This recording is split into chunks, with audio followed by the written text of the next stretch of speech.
to what bears Russia, for instance, using nuclear weapons, even tactical ones, to put an end to this conflict and say, okay, these are my terms, and then I can just go forward. Do you see any kind of escalation like this from a realist perspective? I think that it is extremely unlikely that Russia would use nuclear weapons unless it was losing on the battlefield. In the beginning of the war in 2022, I think that the United States thought that it could deliver a significant defeat to Russia and knock it out of the ranks of the great powers.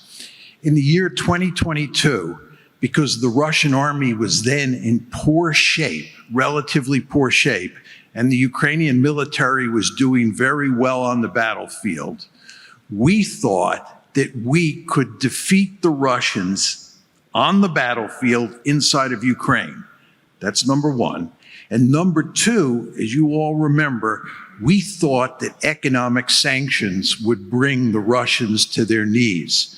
We would deliver these devastating sanctions that would cripple the Russian economy. And that, coupled with the defeats on the battlefield, would effectively knock the Russians out of the ranks of the great powers. Had that happened, I think the Russians would have probably used nuclear weapons in Ukraine to rescue the situation. And you all want to remember that if Russia were to use nuclear weapons in Ukraine, it would not have to fear nuclear retaliation because Ukraine has no nuclear weapons of its own. And there is no way the West would use its nuclear weapons to defend Ukraine.